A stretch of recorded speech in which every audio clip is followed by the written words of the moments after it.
So hello everyone, आप सभी का स्वागत है मेरे इस चैनल पर। आप लोगों की बहुत दिनों से डिमांड थी कि सर रीजनिंग की वीडियो कब आएगी, तो फाइनली बहुत ज़्यादा बिजी टाइम में से थोड़ा सा टाइम निकाल के आप लोगों के लिए आज रीजनिंग की वीडियो प्रेजेंट कर रहा हूँ। सो इसे पूरी देखना और इसको फॉलो अप करना, ठीक है। तो चलिए स्टार्ट करते हैं। एसएससी सीजीएल रीजनिंग जो हम फोकस करके चल रहे हैं वो सीजीएल के लिए करके चल रहे हैं, बाकी एग्ज़ाम्स के लिए भी है। ये सीजीएल हुआ, एमटीएस हुआ, ठीक है, और आपके रेलवे सारे इसी से कवर हो जाएंगे क्योंकि रीजनिंग का सिलेबस जो है लगभग लगभग सेम है। तो चलिए अब बात करते हैं अपनी अल्टीमेट स्ट्रेटजी की सक्सेस तक, ठीक है। Unlock your full potential in the CGL reasoning section with this comprehensive guide. तो देखिए, मैं ये आपको जो वीडियो बता रहा हूँ उसमें ये सब बताऊंगा कि मैंने कैसे की थी, मतलब जीरो लेवल से कैसे शुरुआत की थी, ठीक है। तो चलिए, मेरा जो सबसे शुरुआती जो फाउंडेशनल कोर्स था मैंने कहाँ से किया था, मैंने मुखर्जी नगर में विक्रम जी सर हैं जो अभी भी पढ़ाते हैं, ठीक है, वहाँ से किया था। आप जो आपको बेटर लगे वो आप वहाँ से करना, जिससे आपकी वो टोन है, आपकी लैंग्वेज जिसको आपकी समझ में आती हो वहाँ से करना, ठीक है। एक बार चैप्टर वाइज कर लेना, चैप्टर्स जो जो मैं बताता हूँ वैसे करना या उन टीचर के अकॉर्डिंग, ठीक है। अगर आपको यूट्यूब से पढ़ना है तो वहाँ से भी पढ़ सकते हैं, जैसे जैसे मैं टीचर्स वो सब्जेक्ट बताऊँगा आपको, जो जो चैप्टर्स बताऊँगा ऐसे ऐसे करते रहना, ठीक है। अब मैं बताता हूँ मेरी जर्नी कैसे स्टार्ट हुई थी। तो मैंने सबसे पहले सर का बैच लिया था और वो एक चैप्टर कराते थे, फिर उसके बाद क्वेश्चन मैं खुद करता था। जो क्वेश्चन वो बताते थे थोड़े बहुत वो बताते थे वो मैं करता था, बाकी जो प्रीवियस ईयर की प्रैक्टिस है वो सब करता था, ठीक है। अब अगले उस पर चलते हैं। देखो, यहाँ से शुरुआत करते हैं, ठीक है। Demystify the CGL reasoning syllabus core chapters and breakdown. देखो, मैंने इसको सर ने जो बताया था और कुछ मैंने अपनी स्ट्रेटजी इसमें लगाई थी, ठीक है। वो 3 पार्ट में डिवाइड कर लेना। रीजनिंग जो है वैसे भी 3 पार्ट में होती है, verbal reasoning, non verbal reasoning और एनालिटिक रीजनिंग। वर्बल तो ऐसा है कि मतलब आप माइंड में ही कर लोगे, ठीक है। तो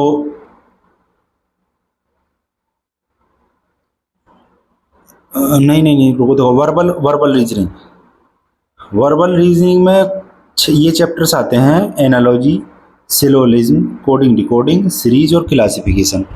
देखो, इन पे आपको प्रैक्टिस अच्छे से करनी पड़ेगी। एंड आप एनालॉजी की क्लास कर लीजिए, फिर उसके जो प्रीवियस ईयर क्वेश्चन है उनको करो, फिर से अगला जो चैप्टर है सिलोलिज्म। ये वो चैप्टर्स हैं जो मैं बता रहा हूँ, ये पूछे जाते हैं हर एग्जाम में। सिलोलिज्म भी आता है, कोडिंग डिकोडिंग भी आता है, सीरीज भी आता है, क्लासिफिकेशन भी आता है। इसके लिए कुछ बेसिक कंडीशंस हैं।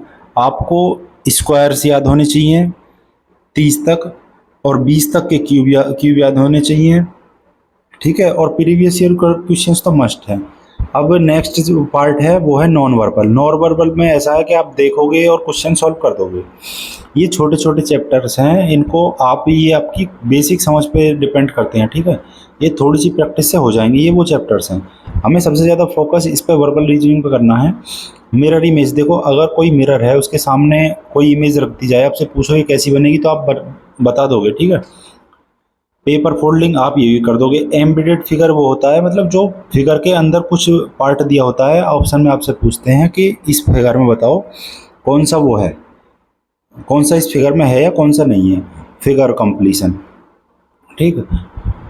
एनालिटिक रीजनिंग, अब एनालिटिक रीजनिंग की बात करते हैं। एनालिटिक रीजनिंग वो है जो जैसे सीटिंग अरेंजमेंट, ब्लड रिलेशन, आपको एनालाइज करना है, ठीक है। डिटेक्शन सेंस, पजल्स हुए। सीटिंग अरेंजमेंट आपको पूरी क्लास एक बार कर लेनी है, फिर उसके बाद क्वेश्चंस प्रैक्टिस करने हैं। देखो, ये जितने भी चैप्टर्स हैं ना, इसमें आपको कुछ एक बार क्लास लेनी है। ये नॉन वर्बल रीजनिंग का तो आपका हो जाएगा आराम से।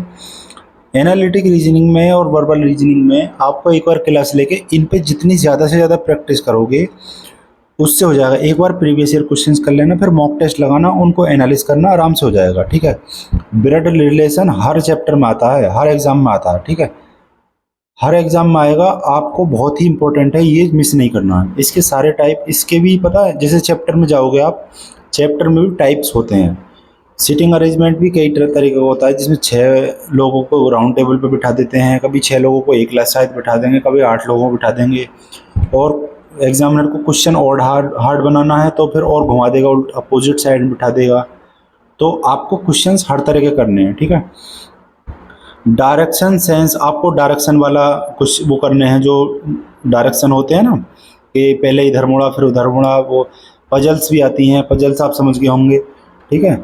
तो ऐसे वो करके चैप्टर वाइज, और उसमें भी जितने आप ब्रेक लगाओगे ना, तोड़ तोड़ के जितना करोगे और प्रैक्टिस करोगे तो हो जाएगा, ठीक है। अगला है इसेंशियल वर्बल रीजनिंग टॉपिक्स, एक डीप ड्राइव इनटू की कॉन्सेप्ट, ठीक है। ये वो चैप्टर्स हैं जिसमें आपको अच्छे से प्रिपेयर करना पड़ेगा, और उसकी की है ये है, देखो। Verbal reasoning test your ability to understand and reason with concept expressed through language, focus on identify relationships and logical consistency within sentence and paragraphs. आपको फोकस इस पे करना है, रिलेशनशिप पे और लॉजिकल कंसिस्टेंसी, जो सेंटेंस और paragraph में जो दी रखी है ना, अच्छे से पढ़ना है उसको, ठीक है। एनालॉजी में सही से समझना है वर्ड के रिलेशनशिप को, ठीक है, उसमें वर्ड्स कैसे दे रखे हैं। सिलोजिज्म में डिड्यूस कंक्लूजन फ्रॉम स्टेटमेंट, जो स्टेटमेंट है सिलोजिज्म, उसमें से ही आपका कंक्लूजन निकल के आएगा।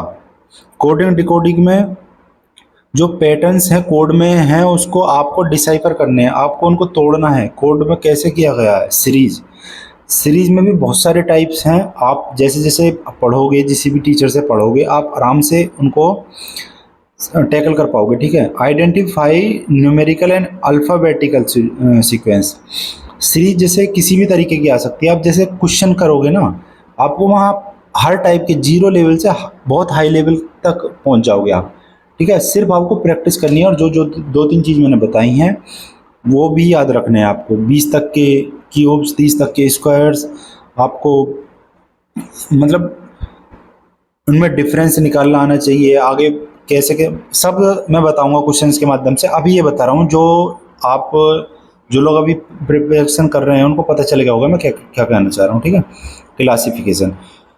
क्लासिफिकेशन आपको वर्गीकरण देखना है। ग्रुप सिमिलर हैं, आइटम टुगेदर, जो सिमिलर ग्रुप के आइटम है वो एक साथ रखने हैं, इस तरीके से। अब नॉन वर्बल रीजनिंग पर फोकस कर लेते हैं। नॉन वर्बल रीजनिंग सबसे इजी चैप्टर है रीजनिंग सब्जेक्ट का, ठीक है। मिरर इमेजेस आप सभी लोग कर सकते हैं। ये वो चैप्टर्स हैं, आपको इसमें गलती करनी ही नहीं है। आपने गलती कर दी तो आप कंपटीशन में बहुत पीछे चले जाएंगे, ठीक है। मिरर इमेज गलत नहीं करने हैं, पेपर फोल्डिंग वाले गलत नहीं करने हैं, फिगर कंप्लीशन गलत नहीं करने। जैसे एक मान लो ये फिगर दे रखी है, ये फिगर बना दी, ठीक है, और इसमें से कोई पार्ट मिसिंग कर दिया, आपके ऑप्शन में दे देंगे कि बताओ ये पार्ट है या नहीं है, ऐसे करके। एम्बेडेड फिगर मतलब कुछ हाइड कर देंगे शेप्स के अंदर, ऐसे करके। तो ये सबसे इजी है और आप सब लोग कर सकते हैं, ठीक है। अब एनालिटिक रीजनिंग, जो पजल है और रिलेशनशिप है उनको एक लॉजिक के साथ सॉल्व करना है, ठीक है। ये कहने का मतलब ये है कि जो आपको एनालिटिक रीजनिंग है ना, वो अच्छी मतलब ऐसे उस तरीके से सोचना है, जो लॉजिकल पजल है ना और रिलेशनशिप हैं, जो रिलेशनशिप बेस्ड होती हैं प्रॉब्लम्स, उनको सॉल्व करने में आपकी हेल्प करेगा, ठीक है।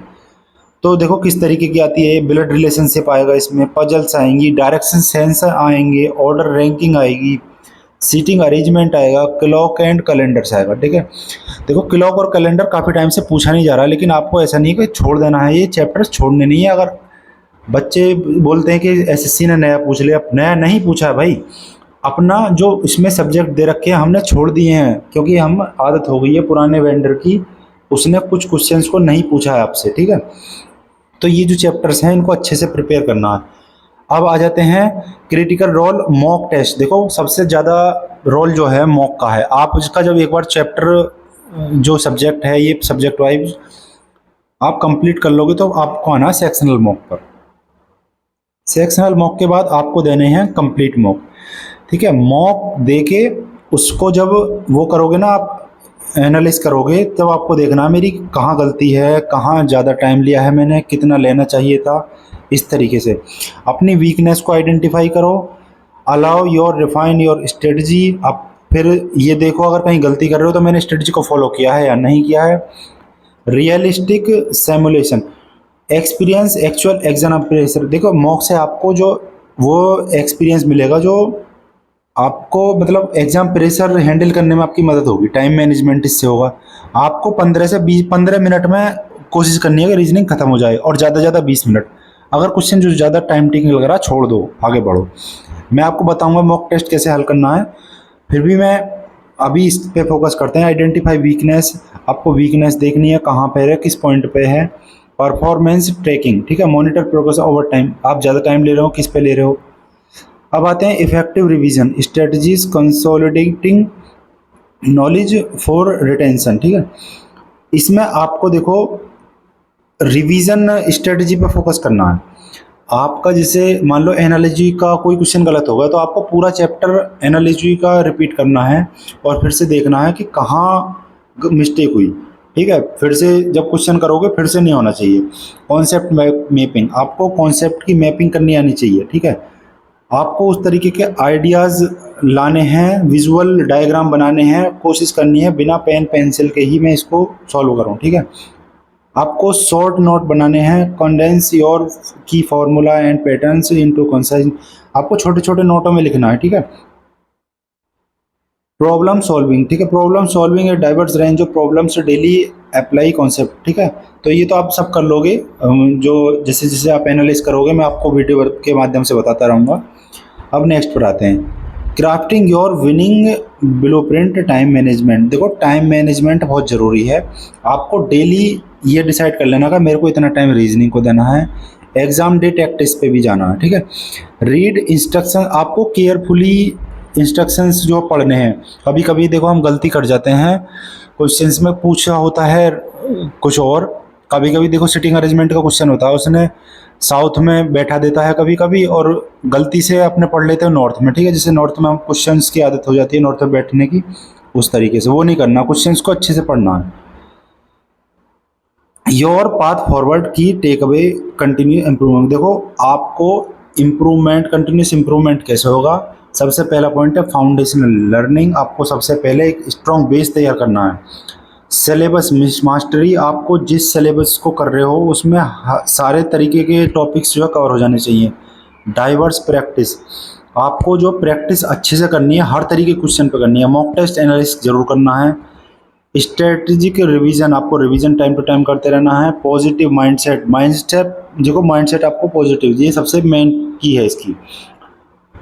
अगर आप सोच रहे हो कि मेरे को एक दिन में सक्सेस मिल जाए, ऐसा नहीं है। आपको प्रैक्टिस करते करते करते करते आप एक दिन आराम से सिलेक्शन हो जाएगा, आपको पता भी नहीं चलेगा, ठीक है। तो चलिए यहीं पर एंड करते हैं अपनी इसको, और आपकी अगली जो वीडियो होगी वो होगी जीएस की।